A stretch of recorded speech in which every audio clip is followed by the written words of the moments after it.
এবার হাওর পরিস্থিতির খবর জানাতে সুনামগঞ্জ থেকে যুক্ত হচ্ছেন সহকর্মী ইয়ার জুয়েল। জুয়েল, সেখানকার কি পরিস্থিতি দেখছেন? আমি ভরসা রাখি হিরন স্মার্ট ওয়াটার পিউরিফায়ারে।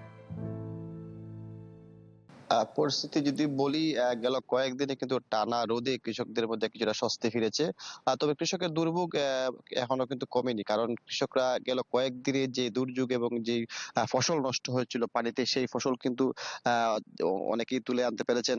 পানি থেকে অনেকে পারেননি, এবং যে কৃষকরা হাওরের ফসল আসলে পানি থেকে তুলে আনতে পেরেছিলেন, সেই ফসলের একটা চিত্র আমি যদি আপনাকে দেখাই, আমার ক্যামেরার সামনে যে ধানের যে স্তূপ গুলো আছে, এগুলো সবগুলো ধানে ভেজা, এবং এগুলো প্রতিদিনই রৌদ্রে শুকানোর চেষ্টা করছেন কৃষকরা। এবং এই ধানগুলো ভেসে থাকার কারণে কিন্তু এই ধানগুলো কৃষকরা সরকারিভাবে যে ধান ক্রয় বিক্রয় হচ্ছে, সেখানেও তারা বিক্রি করতে পারছেন না। কারণ এই ভেজা ধান সরকার কিনবে না। কারণ আর্দ্রতা 14 থেকে 13 এর মধ্যে ধান হতে হবে, ধানের রং ভালো হতে হবে, আর্দ্রতা ভালো হতে হবে। সেই ক্ষেত্রে কৃষকরা কিন্তু সেই ধানগুলো সরকারকে দিতে পারছে না, যার কারণে এই খলাতেই 500 থেকে 600 টাকা মন দরেই আসলে মধ্যস্বত্বভোগী যাচ্ছে তাদের কাছে বিক্রি করতে হচ্ছে।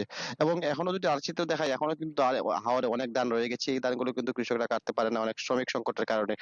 এবং সুনামগঞ্জে এখন পর্যন্ত কৃষি সম্প্রসারণ অধিদপ্তর তথ্য মতে 20,000 হেক্টর ধানের ক্ষতি হয়েছে। যদিও কৃষকদের দাবি এর চেয়ে কয়েক গুণ বেশি কৃষকের ক্ষতি হয়েছে। এবং তারা বলছেন যে ক্ষতিগ্রস্ত কৃষক আছে, প্রকৃত ক্ষতিগ্রস্ত কৃষক, তাদের যাতে সরকারি যে সহায়তা আছে সেই সহায়তা তারা পায়, সেই দাবি তারা জানিয়েছেন। জেলা প্রশাসন থেকে ইতিমধ্যে 50,000 কৃষকের তালিকা করা হয়েছে। তারা বলছেন যে এটি পর্যায়ক্রমে আরো তালিকা করা হবে। তবে এখন পর্যন্ত যেহেতু সরকার 21,000 মেট্রিক টন ধান নিবে, আমরা দেখেছি গতকালকে পর্যন্ত 200 মেট্রিক টন ধানও সরকার নিতে পারেনি, কারণ কৃষকরা সেই ধান দিতে পারছে না। কারণ এইবার হাওরে গেল কয়েকদিন টানার দুর্যোগে যে পরিমাণ ধান ক্ষতি হয়েছে, কৃষকদের অনেক কৃষকের খাওয়ার ধানই নেই।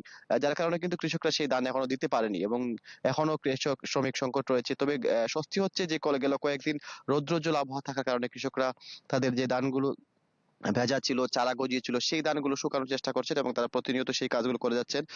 তবে কৃষকদের যে দুর্ভোগ যদি বলি, এবার দুর্ভোগটা খুবই বেশি ছিল। কারণ আহ, এই মাসের শুরুর দিকেই যে পরিমাণ বৃষ্টি এবং জলাবদ্ধতায় ফসল তলিয়েছে হাওরে, সেই ফসলগুলো কৃষকরা বাঁচাতে পারেনি, এবং যারা বাঁচিয়েছেন সেটাও আসলে নামমাত্র। মোট কথা এইবার 80 ভাগ কৃষকই আসলে কোনো প্রকার লাভবান হতে পারেননি।